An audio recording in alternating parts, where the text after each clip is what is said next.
2부입니다. 윤 대통령에 대한 체포영장 만료기일이 하루 앞으로 다가왔는데요. 공수처가 오늘 내일 영장을 재집행할지 여부를 두고 관심이 집중되고 있죠. 잠시 후 정치토크 직진본능 직설하고 시간에 이야기 나누겠습니다. KBS 1라디오의 모든 프로그램 유튜브에서도 함께할 수 있습니다. 실시간 방송 보실 수 있고요. 정치, 경제, 사회, 문화 다양한 콘텐츠들 마련되어 있어요. KBS 1라디오 유튜브 채널 구독, 좋아요, 댓글 부탁드립니다. 일요일 2부 출발하죠.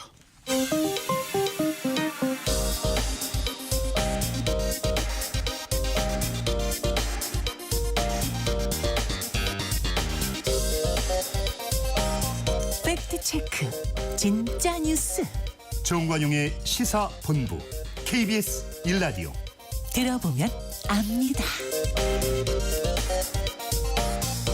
생생한 음성자료와 함께 지난 일주일 뉴스 정리하는 주간 뉴스 브리핑입니다. 곽지연 리포터 어서 오세요. 네, 안녕하세요. 2024년 마지막 날에 대통령 체포영장이 발부됐고 윤 대통령 탄핵 심판을 맡게 될 헌법재판관 2명을 최상목 대통령 권한대행이 임명했죠. 네, 그렇습니다. 최상목 경제부총리가 대통령 권한대행을 맡은 뒤에 처음으로 국무회의 열었습니다. 그러니까 최 권한대행은 국회가 추천했던 3명 중 2명을 먼저 임명을 했고 나머지 1명도 여야 합의가 확인이 되면 임명하겠다 이렇게 밝혔습니다. 이 대신에 김건희 여사 특검법 그리고 내란 특검법 이렇게 2가지 특검법에 거부권을 행사해서 국회로 돌려보냈습니다. 지난 12월 31일 화요일 KBS 9시 뉴스로 자세한 소식 들어보시죠. 헌정사 최초로 부총리의 대통령 권한대행 체제를 초래한 헌법재판관 임명 문제. 최상목 권한대행의 선택은 헌법재판관 후보 3명 가운데 2명을 우선 임명하는 거였습니다. 여야가 추천한 조한창, 정계선 후보자를 먼저 임명하고 야당 추천 마은혁 후보자는 여야가 합의하면 임명하겠다고 밝혔습니다. 정치적 불확실성과 사회 갈등을 종식시켜 경제와 민생 위기 가능성 차단이 필요하다는 절박함에 헌법재판관을 임명하기로 결정하였습니다. 이에 따라 헌법재판소는 6인 체제에서 8인 체제로 바뀌면서 윤 대통령에 대한 탄핵 심리는 물론 결정도 논란 없이 할 수 있게 됐습니다. 최 권한대행은 그러나 야당 주도로 국회를 통과한 내란 의혹 규명 특검법과 김건희 여사 특검법, 이른바 쌍특검법에 대해선 제2요구권을 행사했습니다. 야당이 사실상 특검 후보자를 추천하도록 되어 있어 삼권 분립 정신에 어긋나는 등 위헌적 요소가 많다는 이유입니다.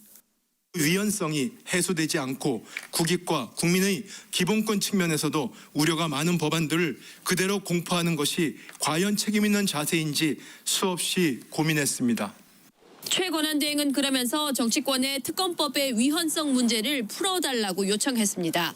국회로 돌아간 2 특검법은 재표결에서 과반수 출석과 출석 의원 3분의 2 이상의 찬성을 얻지 못하면 자동 폐기됩니다. KBS 뉴스 우정합니다. 이 최상목 권한대행이 헌법재판관 딱 2명을 임명한 것, 이걸 두고 국민의힘도 민주당도 강하게 반발했죠. 네, 그렇습니다. 국민의힘은 야당의 탄핵 협박에 굴복했다면서 당혹감을 감추지 못했지만 이 김건희 여사 특검법 또 내란 특검법 이렇게 2가지 특검법에 대해서는 야당과 수정안을 논의할 수 있다며 여지를 열어뒀습니다. 그리고 민주당은 헌법재판관 3명을 모두 임명하지 않고 2명만 골라서 이렇게 선별적으로 임명하는 것은 위헌적인 발상이다. 이렇게 말을 하면서도 최 권한대행에 대한 탄핵은 자제하겠다고 밝혔습니다. 12월 31일 화요일 KBS 9시 뉴스로 여야 원내대표의 반응 들어보시죠.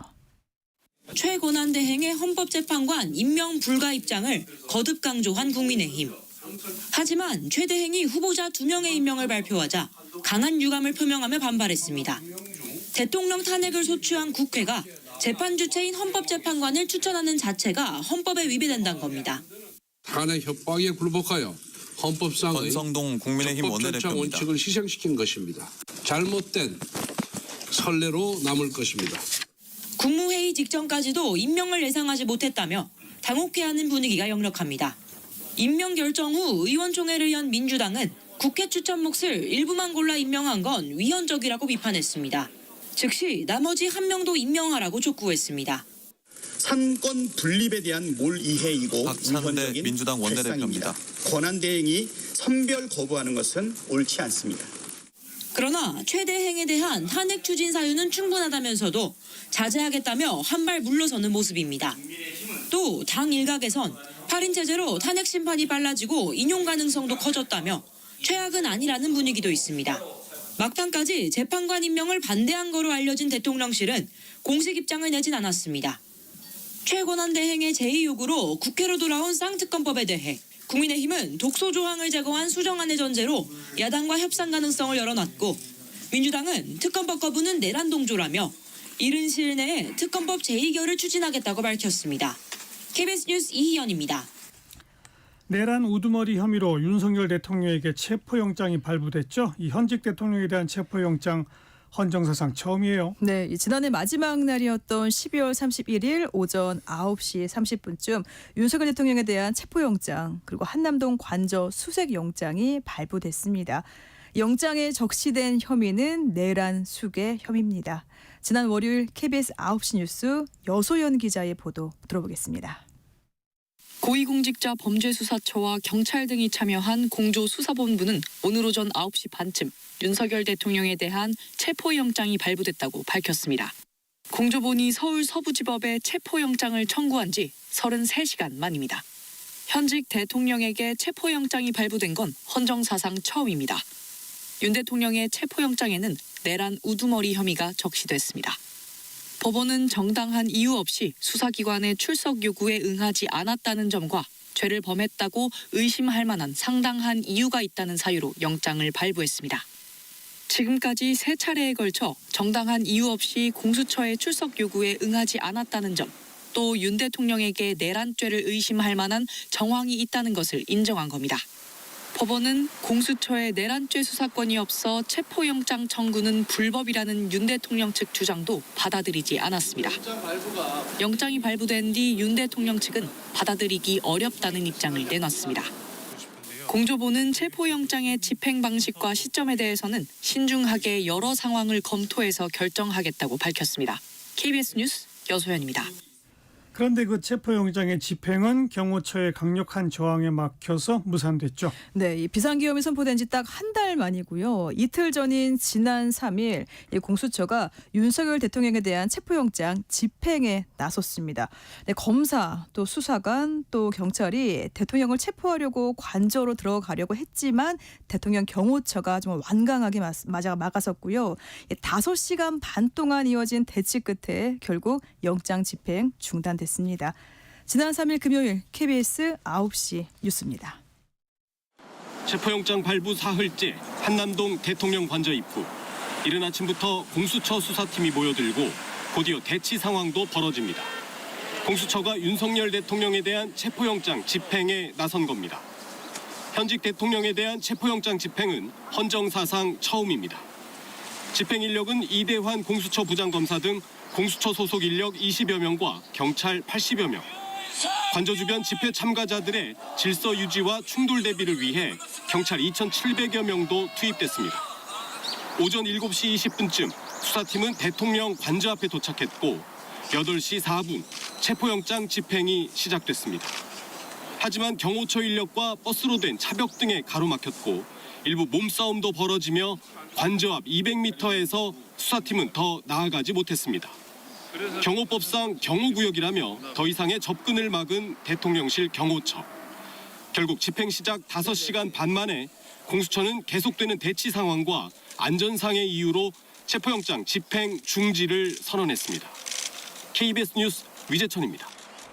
그 체포영장 집행 시도에 국민의힘은 부당한 월권 행위라고 비판했고요. 그렇습니다. 국민의힘은 영장을 발부한 것부터 문제라면서 대법원을 항의 방문해서 담당 판사를 직무에서 배제하라고 요구했습니다. 1월 3일 금요일 KBS 9시 뉴스로 여당의 반응 들어보겠습니다. 공수처와 정치판사의 부당거래, 헌정사상 첫 현직 대통령에 대한 영장 집행 시도에 국민의힘은 강력 반발했습니다.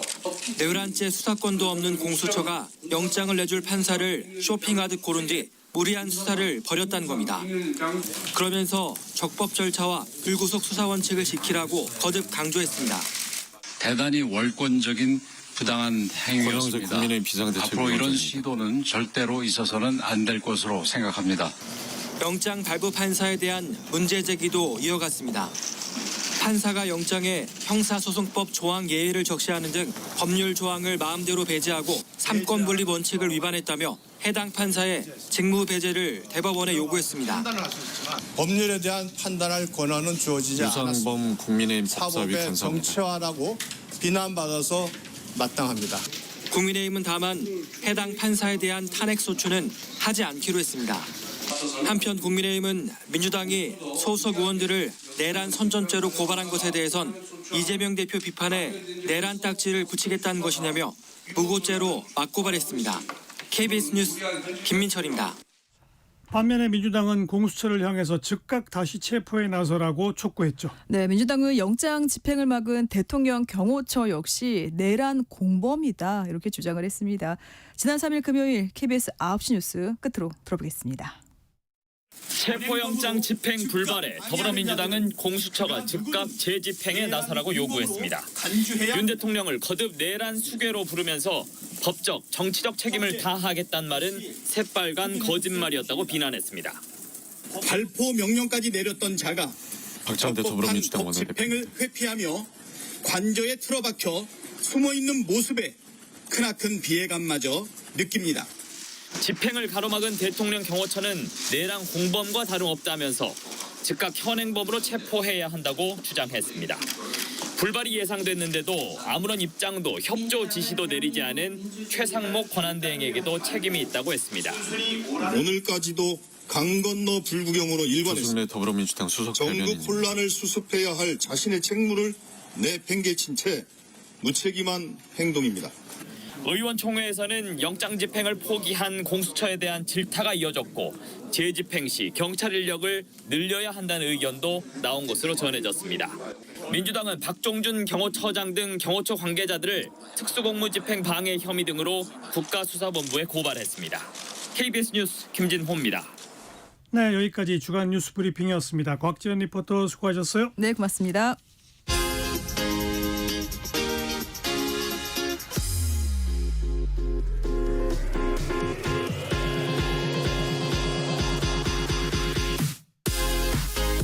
대한민국 시사의 중심 토요일 일요일 낮 12시 10분 KBS 1라디오 정관용의 시사본부.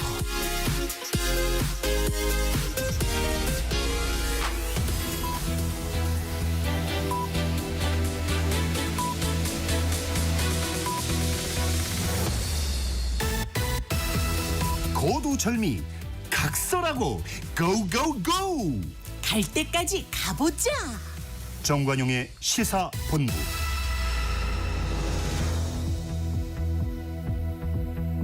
네, 매주 일요일 2부 직진본능 직설하고 입니다. 말 돌리지 않습니다. 할 말은 합니다. 직진본능 직설하고 용인대학교 최창열 교수 또 대통령 리더십 연구원의 최진 원장 두 분 오늘도 나오셨습니다. 어서 오세요. 안녕하세요. 안녕하십니까.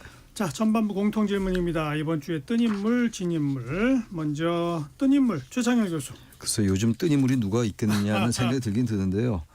전 최상목 지금 권한대행 부총리를 일단 꼽았어요.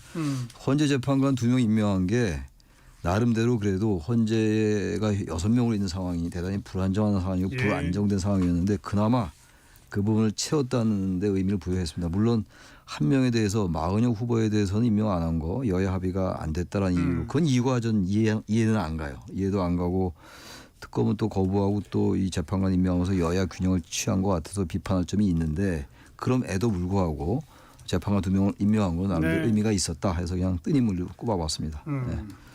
그런데 또 경호처장에 대한 지휘권을 발동하느냐 마느냐가 또 논란인데. 논란이 있죠. 그 부분까지 얘기하려면 기니까. 좀 이따가 그건 얘기해보고요. 최진 원장 금주에 뜬 인물. 요즘 확실히 뜬 인물인데요. 오동훈 공수처장. 뭐 전국 그 흐름이 거의 뭐 오동훈 처장의 손에 달려 있을 정도로 스포트라이트를 갖고 있는데 50대 중반에 부산에서 고등학교를 나와서 서울대 동문과 출신 부장판사 출신인데 경력이 그렇게 화려하지는 않습니다.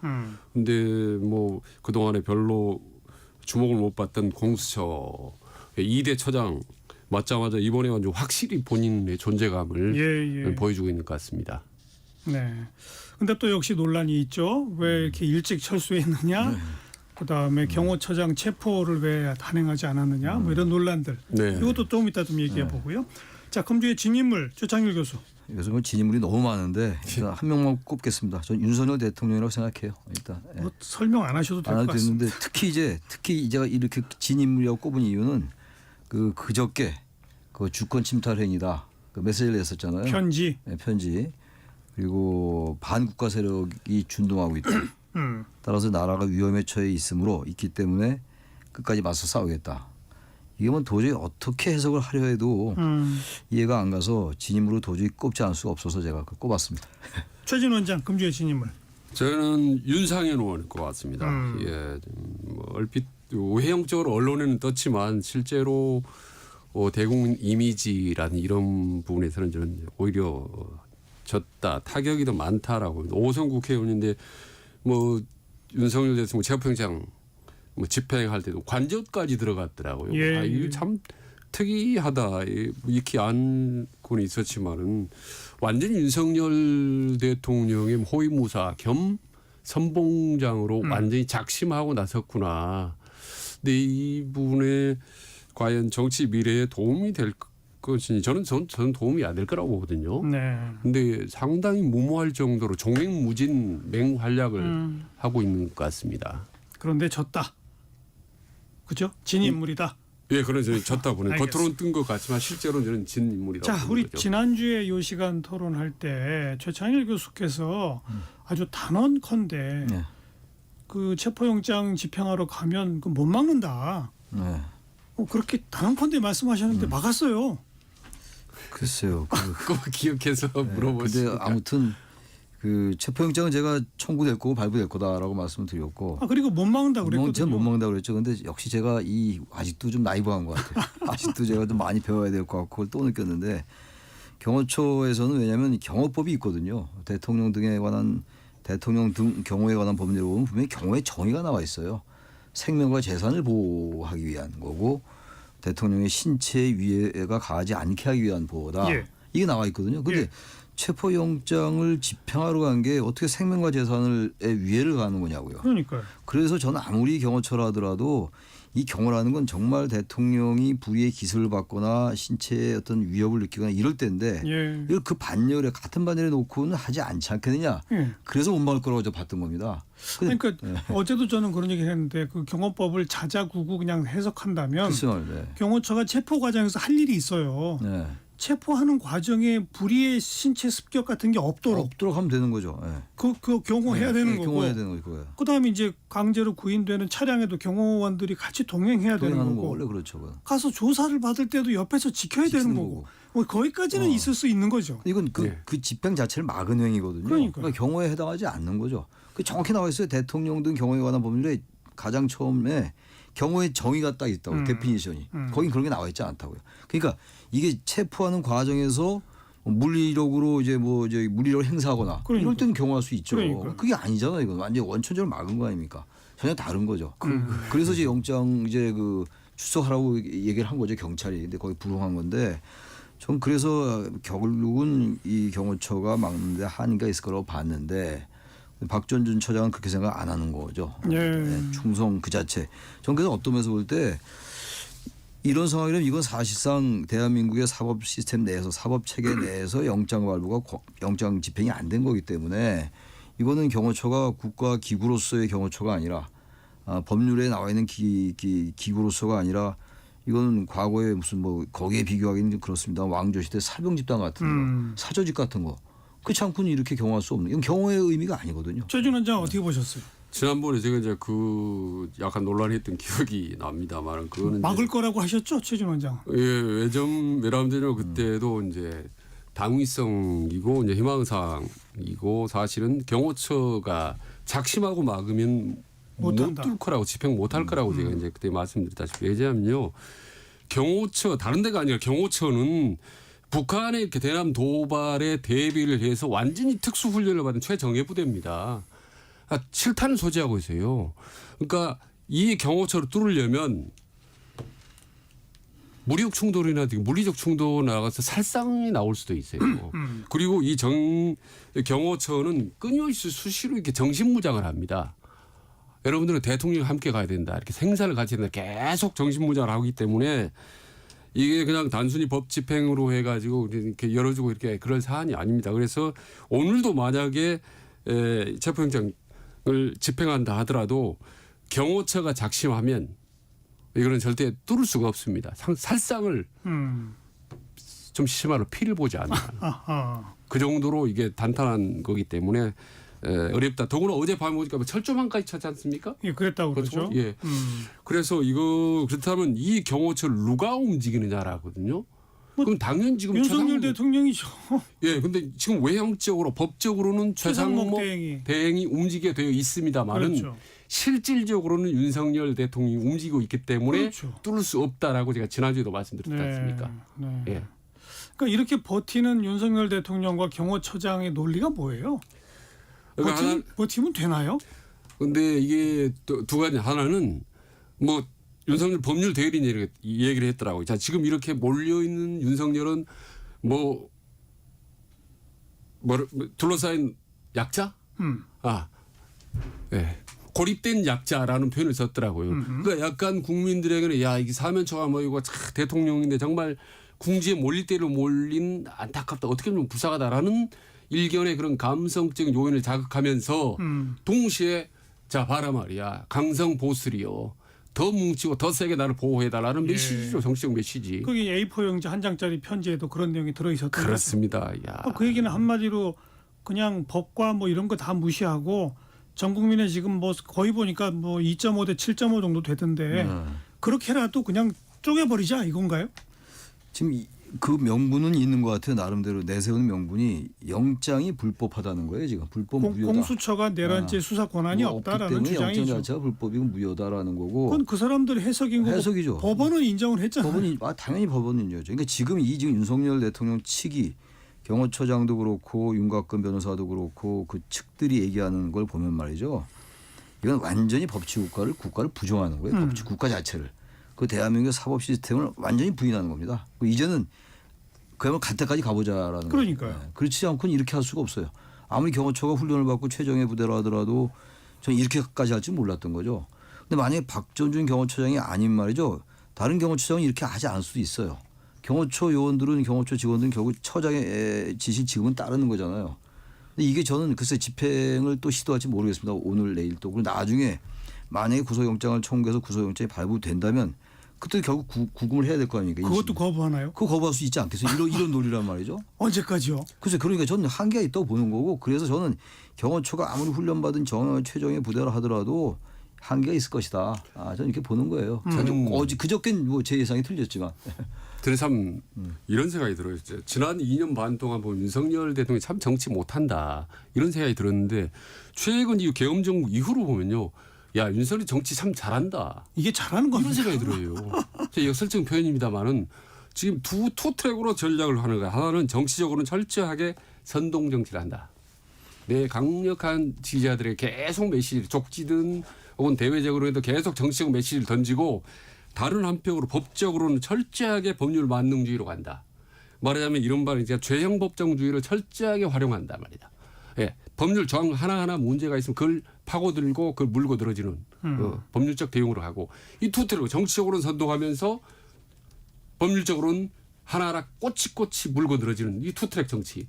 와, 이건 만만치 않더라고 이게. 그 역설적으로 이제 잘한다고 그러시는 네, 역설적인 무슨 의도인지 충분히 알겠고 그러나 그게 오히려 자신을 더 올가맨다고 저는 생각하는 게 지금은 잘 통할 수 있어요. 지금은. 그러니까 그저께 당장 체포되지 않았으니까. 근데 대한민국이라는 이 법치국가가 보세요. 지난번 11월 3일 날 그 비상계엄이 선포되고 난 다음에 금방 해제가 됐다고요. 민주주의 보호력이 있는 나라예요. 우리나라 아직은 말이죠. 전 그래서 이렇게 이른바 이제 그러한 부분들을 법꾸라지라고 표현들 많이 하잖아요. 언론에서. 근데 그런 이제 투트랙을 사용하는 거예요. 지금 정치적으로 계속 선동 메시지 보내고 그러면서 법률적으로는 빈틈 하나하나를 꼬치꼬치 캐묻고 들어가는 거죠. 이슈를 자꾸 희석시키고 본질을 자꾸만 전환시키고 이런 전략을 쓰는 것 같은데 박근혜 전 대통령 때도 그랬고 말이죠. 이러한 것들이 오히려 저 탄핵 재판에서는 탄핵 심리에서는 더 훨씬 불리하게 작용할 겁니다. 예. 하나하나. 예. 이거는 이 헛똑똑이에요. 헛똑똑. 이건 훨씬 더 불리할 수 있습니다. 당장은 뭐 이기는지 모르겠으나 우리 최진원 의원도 그런 의미에서 말씀하신 거 제가 알아요. 예. 당연히 아는데 역설적으로 표현하신다고 했잖아요. 그렇죠. 그리고 당장은이라는 표현을 쓰셨는데 그 동의합니다. 말하자면요. 장기적으로 보면은 상당히 저는 정말 이게 큰 자충수를 두고 정말 어려운 최악의 상황에 처할 거라고 보는데 단기적으로 일시적으로는 상당히 효과를 거두고 있다고 봅니다. 지금 당장 보십시오. 여론조사 30대 중반까지 갔지 않습니까? 이게 저는 윤석열 대통령을 위해서 뭉치자라는 나는 보수의 결집이라고 나는 보지 않아요. 오히려 전선이 형성이 되면서 여야 격돌 보수 진보 격돌하면서 이재명 대표에 대한 어떤 두려움이랄까 거부감 이런 것들을 역으로 뭉쳐서 저는 일시적 거품 현상으로나마 사실은 윤석열이 지지도가 높게 나오고 예. 또 이 관제 앞에 모여 있는 강성 지지층들 있지 않습니까? 이 강성 지지층이 그렇지 않아도 강한데 더 강력하고 아주 똘똘 뭉치어서 거의 무서운 전사처럼 변하고 있다. 맞아요. 그런 예. 양상이에요. 이런 면에서 본다면 큰일입니다. 그래서 흐뭇한 미소를 띠고 있을 가능성이 높다. 윤석열 관저에서 내 뜻대로 됐군. 이렇게 흐뭇한 미소를 짓고 있을 가능성이 높다고 보는 거죠. 그러면 그러니까 체포영장 또 집행하면 맞고 예. 구속영장 발부가 돼도 또 맞고 예. 그럼 결과적으로는 언제까지 맞겠다는 겁니까? 결국은 헌법재판소에서 최종 예를 들어 인용이 되면 대통령 파면당하잖아요. 파면당하면 이제 이 경호처 병력이 없어지니까 그때까지 버틴다는 겁니까? 불가능한 얘기예요. 저는 절대 이건 제가 단언할게요. 그때까지 절대 못 버틸 겁니다. 또 틀려도 할 수 없어요. 제가 볼 때 절대 못 버틸 거고. 그게 이제 이 목표가 뭐냐인데 윤석열 대통령 목표는 승리하는 게 아니에요. 그럼요. 시간 끄는 거예요. 시간 지금 성공하고 있지 않습니까? 계속. 시간을 끌어도 탄핵에서 인용이 되면은 그게 언제까지 가겠냐고. 그게. 아니 계속 질질 끄고 그 전에 이제 이재명 대표가 뭔가 유죄 확정이 나올 걸로 생각을 하죠. 일단 우리는 계엄 딱 했을 때 사람들 그랬잖아요. 저 내란죄 때문에 시간을 못 끌 것 같다. 금방 단순하기 때문에 금방 판결이 날 거라고 우리는 예상을 했지만 지금 오늘까지 보십시오. 상당히 시간을 끌었지 않습니까? 지금 현재 이제 시작하는 거고 그다음에 체포영장 완전 미궁으로 빠졌어요. 지금까지의 진행 과정은 사실은 아주 빨리 한 게 이런 거죠. 빨리 한 게 이 정도죠. 탄핵 어떤 표결도 딱 2번 만에 가결됐으니까. 4월 18일 날이 헌재 재판관 2명이 퇴임하잖아요. 예. 제가 볼 땐 그 전까지는 반드시 될 것 같아요. 그 전까지. 그러면 4월 18일 날이면은 12월 3일 날 계엄이 있었고 12월 18일 날이 탄핵 소추가 의결된 거란 말이에요. 14일 날. 예. 12월 14일에서 4월 한 초순으로 잡으면 그렇게 오랜 게 아니죠. 지금 대체로 전망은 3월 전에 끝난다예요. 저는 4월까지 안 갈 것 같아요. 그러니까 저는 지금 당장 느린 것 같은데 의외로 빨리 진행될 수 있어요. 제가 말씀드리고 싶은 것은 이제 12월 3일 날 계엄 이후 직후부터 지금까지 상황을 놓고 본다면 최악의 상황에서 오히려 좀 더 호전된 상황이고 나름대로 좀 유리한 국면을 맞았다. 그래서 최근 들어보면 윤석열 대통령이나 친윤이 상당히 방어적인 태도에서 반격의 태세로 나오는 정도까지 이르렀다. 그것도 맞는 말이에요. 지금까지 보면 지금 그 국민의힘 의원들이 그 한남동에 모인 탄핵 반대, 뭐 체포 반대 시위대 앞에 직접 올라서잖아요. 그동안에 안 올라섰는데 분명히 반격 모드로 나온 건 맞아요. 근데 그게 저는 그렇게 봐요. 이 지금 비상계엄이 워낙 반역사적이고 반민주적이기 때문에 이럴 때일수록 반동이 심해요. 역사의 경우로 유럽의 역사도 그랬고 박근혜 전 대통령의 경우는 이런 게 아니었거든요. 뇌물 국정농단이었다고. 그러니까 그렇게 반동이 약했다고요 사실. 그러면 역설적으로 워낙 비상계엄이 대한민국의 역사를 45년 전으로 역사 시기를 되돌려 놓은 것이기 때문에 그럴수록 반동 세력은 더 강한 겁니다. 원래 그 새벽이 오기 전에 가장 어두워요.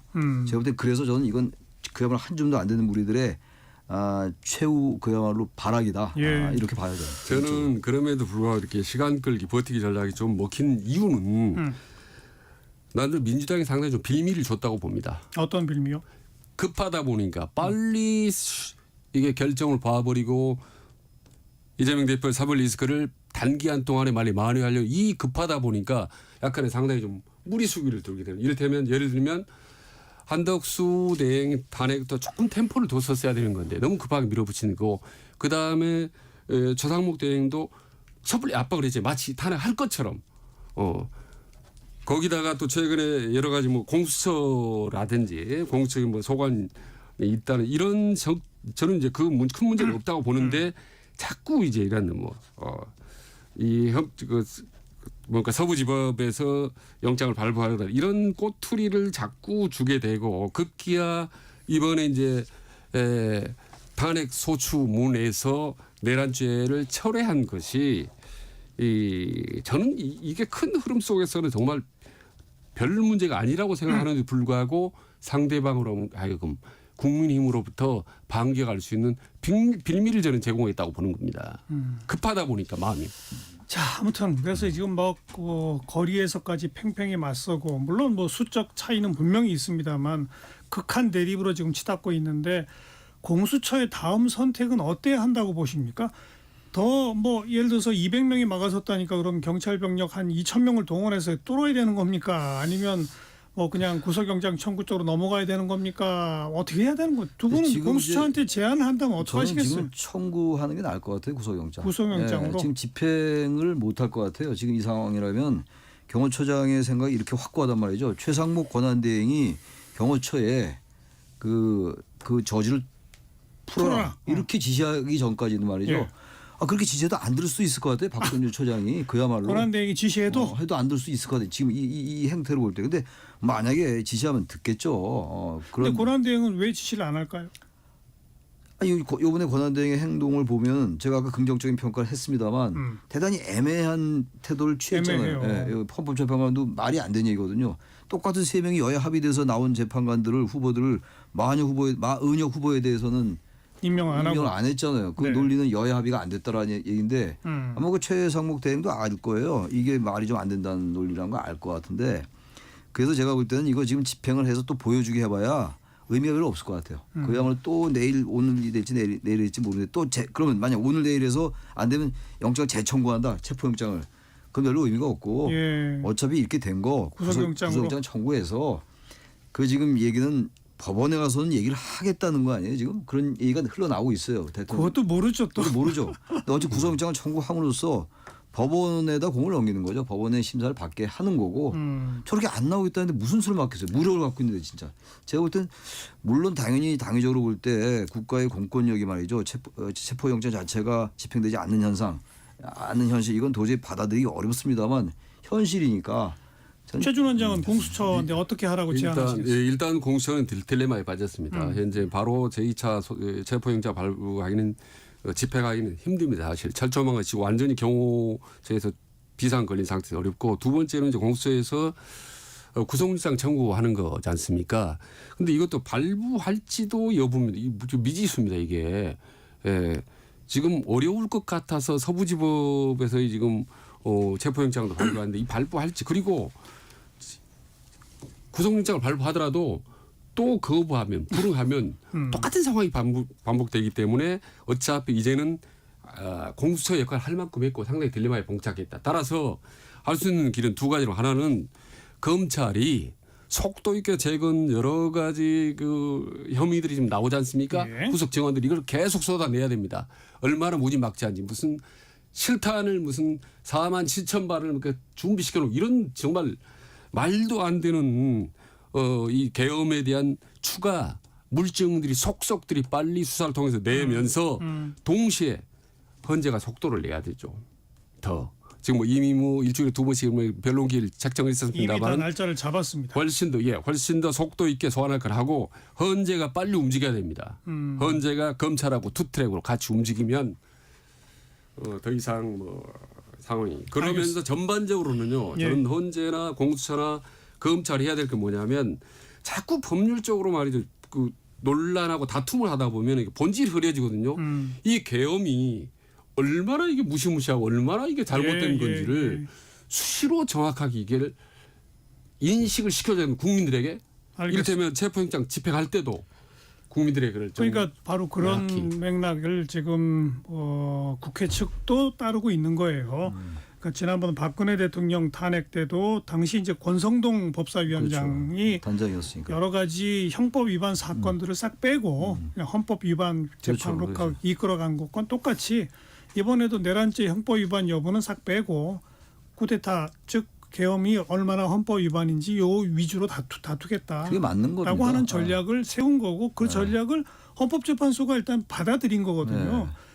준비기일도 더 늘려달라는 요구는 거부하고 게다가 이제 일주일에 2번씩 심리를 하는데 2차 심리, 3차 심리 날짜를 미리 못 박은 거는 1차 심리에 윤 대통령이 직접 출석 안 하면 2차 심리로 바로 넘어가게 넘어간다지 그 얘기죠. 그것까지 이미 예정하고 있는 거기 때문에 게다가 지금 주심 판사가 윤석열 대통령이 임명한 그 재판관이라고 그래서 혹시 뭐 이런 우려가 있었는데 정영식 재판관이죠. 정영식 재판관이 아주 조목조목 그 윤석열 대통령 측의 주장을 다 거부하더라고요. 그러면서 굉장히 속도를 내고 있으니까 우리 최준 원장이 말한 대로 이제 그거는 제가 봐도 그런 식으로 해서 빨리 그 결정이 끝나면 대통령의 신분 자체가 사라지면 모든 논란은 사라집니다. 사라지는 거죠. 그런데 그 이전에 이렇게 나라를 두동강 내는 이 모양을. 그런데 여기서 그래서 최상목 권한대행의 역할이 진짜 필요합니다. 필요한데 참 미적지근한데 지금 계속 이런 식으로 하면 이건 대단히 무책임한 거예요. 우유부단 무책임을 떠나서 이건 직무 방기가 될 수 있어요. 그 얘기 우리 조금 이따 해봅시다. 1시 36분 막 지났어요. 잠깐 교통정보 전해드릴게요. 김민혜 씨.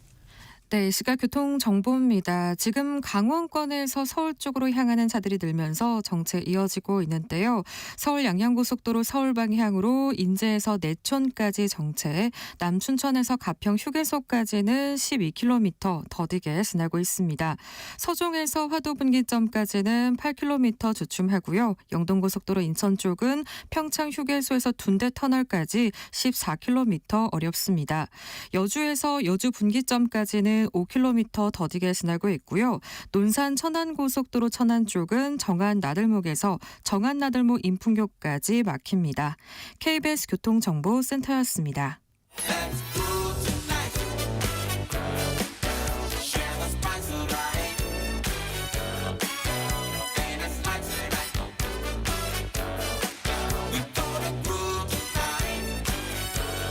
국민 MC 정관용. KBS 1라디오 정관용의 시사본부. 들어보면 달라요.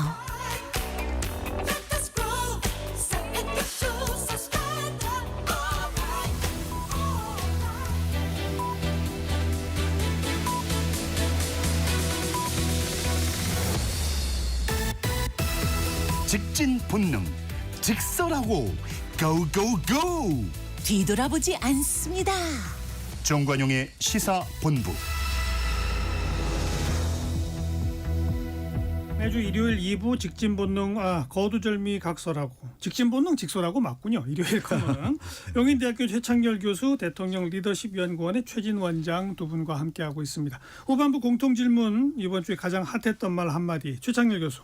도저히 이해가 안 가는 제가 아까 말씀드린 겁니다. 그 대통령의 그 편지, 주권 침탈 행위와 반국가 세력이 나라를 위험에 빠뜨리고 있다. 준동하고 있어서 나라가 위험에 빠뜨리고 있기 때문에 끝까지 맞서 싸우겠다. 전 이 말을 꼽았습니다. 도저히 이해할 수 없는 말이고 아무리 지지자들 향한 뭐 일종의 선전선동이라고도 해석들 하는데 그렇다 하더라도 어떻게 이런 말이 나올 수가 있을까? 제가 그런 생각이 들어요. 그럼 탄핵에 반대한 최창렬 저는 반국가 세력인가? 그리고 이 체포영장을 발부한 서부지방법원의 판사는 주권 침탈 행위를 하고 있는 것인가? 이런 질문 안 할 수가 없어요, 제가. 그래서 일단 이 말을 꼽았습니다.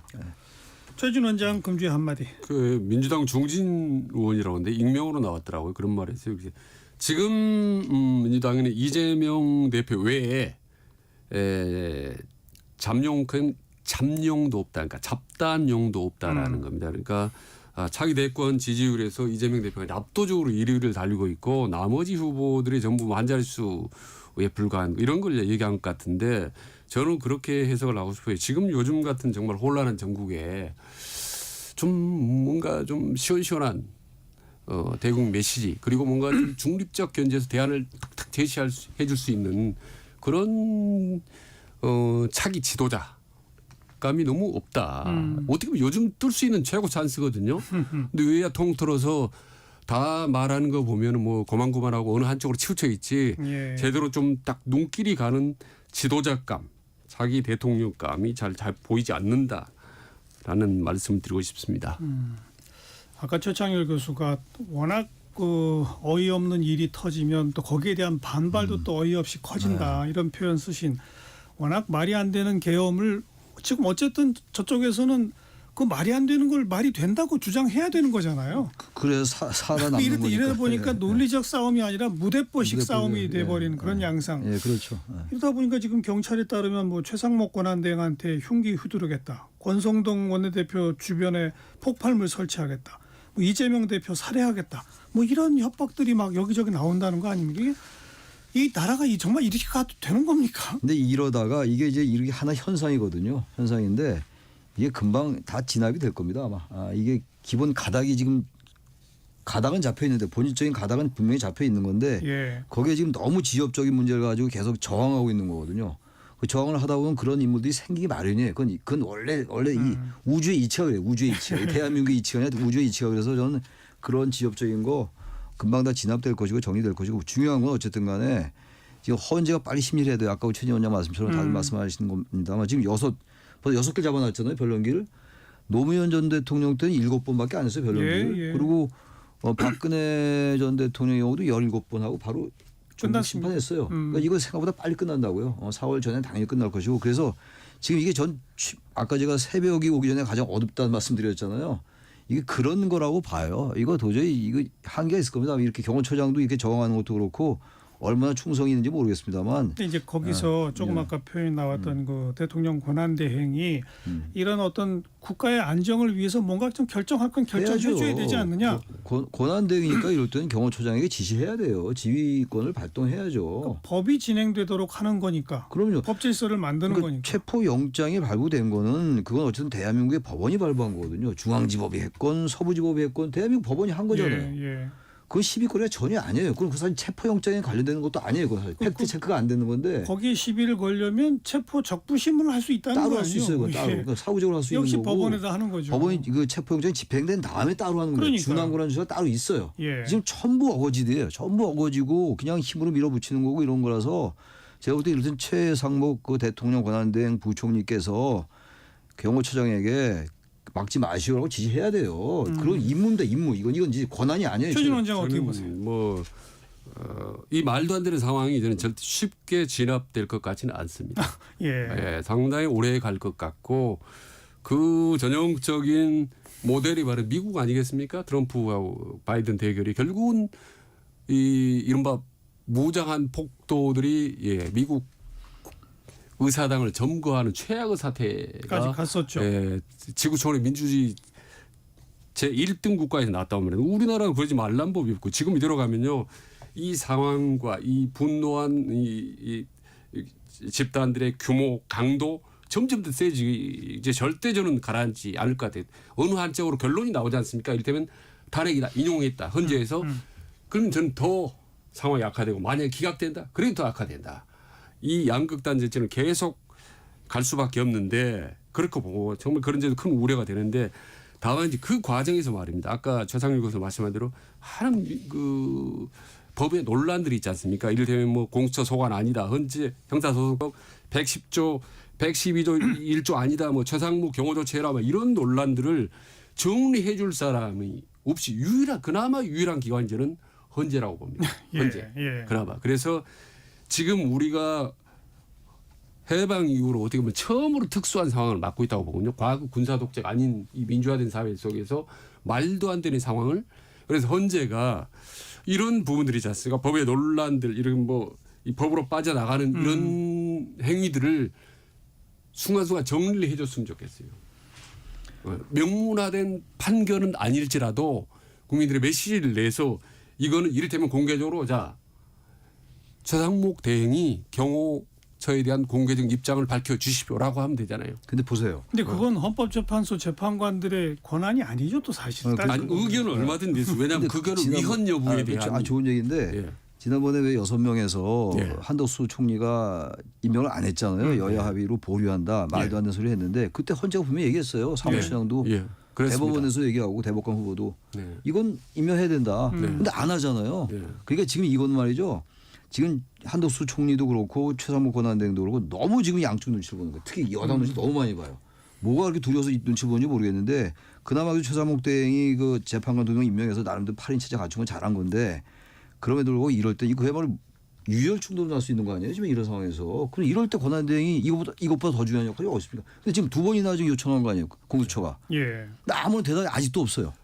이건 직무유기죠. 어떻게 보면 말이죠. 근데 직무유기로 단정한 건 아니지만 직무유기에 가까울 수 있어요. 보기에. 네, 뭐 한덕수 대행이 뭐 복귀하든 말든 최상목 대행도 어차피 큰 틀에서는 윤석열이 기조로 갈 수밖에 없다고 보고 그나마 헌법재판관 2명을 임명한 거 외에는 앞으로도 저는 윤석열 기조로 갈 수밖에 없다고 봅니다. 그렇다면 지금 이런 혼란 상황에서 그나마 말의 권위, 발언의 권위를 그나마 갖고 있는 곳은 헌법재판관밖에 없다고 봅니다. 그리고 서로 법률 논란을 치열하지 않습니까? 전부 법으로 법률 만능주의로 가지 않습니까?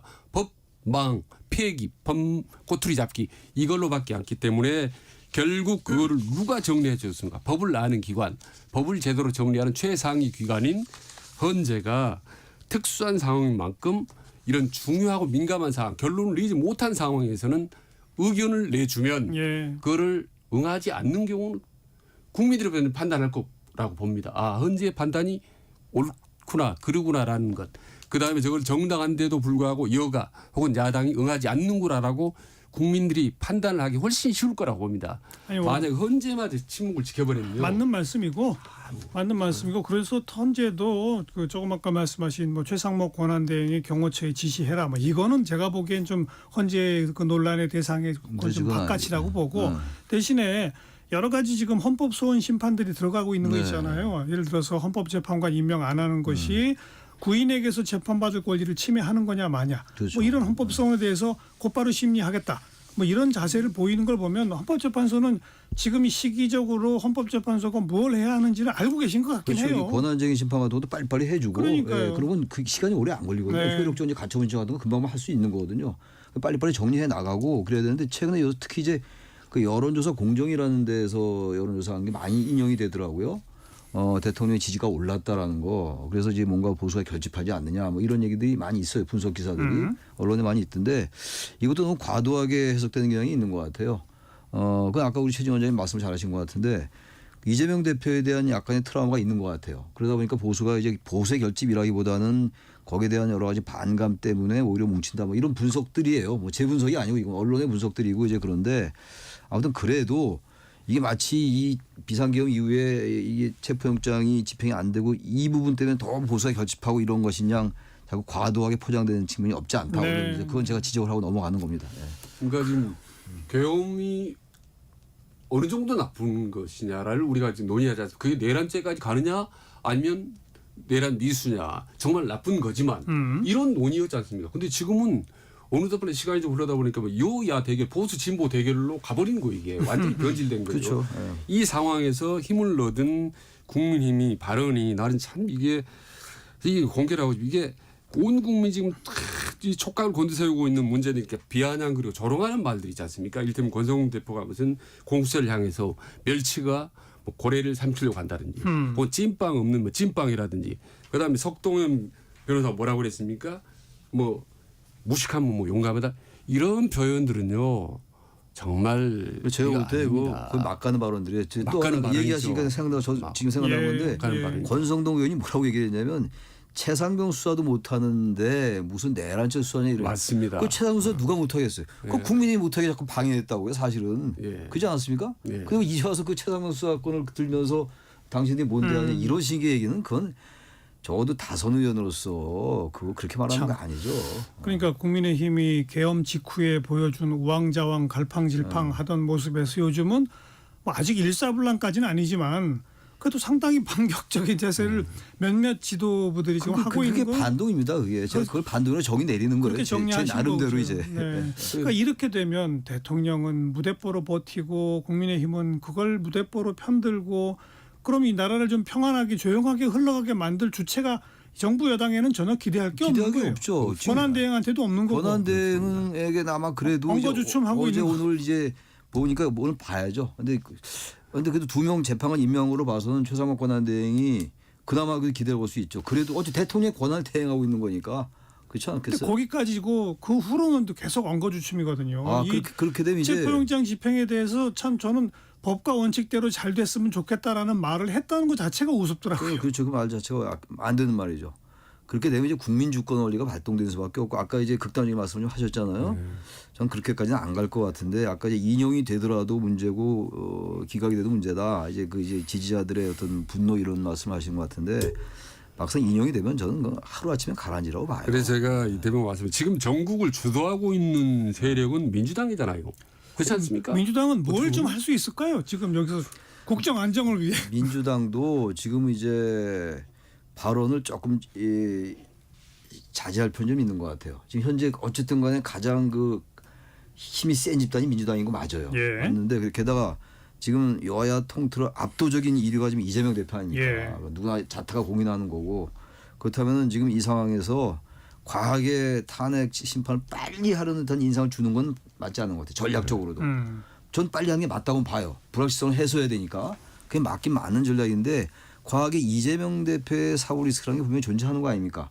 이 대표의 사고 리스크가 없으면 괜찮은데 이 대표의 사고 리스크가 현실적으로 존재하기 때문에 이 부분을 충분히 의식하면서 행동을 해라. 그 말씀을 좀 드리고 싶어요. 예를 들어서 지금 대통령 내란 특검법이나 김건희 여사 특검법 특검 후보를 야당만 추천할 수 있게 된 게 대표적 위헌 조항으로 꼽히고 그럼 좀 있는데 걷어들이고 이런 데서 좋다 그러면 뭐 법원행정처와 또 대한변협 법무부 차관 등이 추천하는 사람으로 우리가 물러선다라든지 뭐 이런 그렇습니다. 모습을 좀 보여줄 수 있는 거 아니에요? 지난번도 한번 그런 시도가 있었잖아요. 그리고 다시 돌아간 거거든요. 그러니까 쌍특검에서 민주당이 상당 부분 양보하고 합의한다 하더라도 절대 불리할 건 없습니다. 그러게요. 모든 상황 유리한 상황이기 때문에 그러게요. 민주당이 이때는 좀 물러설 필요가 있고 좀 세게 표현하면 지금 민주당이 가만히 있어도 이 상황은 빠르게 진행될 수밖에 없습니다. 조급하지만 않으면 자충수만 두지 않으면 그래서 저는 그런 생각이 들어요. 이번 탄핵 소추 안에서 꼭 내란죄를 꼭 철회했어야만 했나. 그랬을 경우 별건 아니지만 이걸 철회했을 때 상대가 어떻게 공격을 해올 거며 국민들의 입장에서는 뭐야 그럼 내란죄 안 되는 건가 이렇게 혼선을 줄 수 있는 저런 무리수를 굳이 둘 필요가 있나라는 저는 생각이 드는 거죠.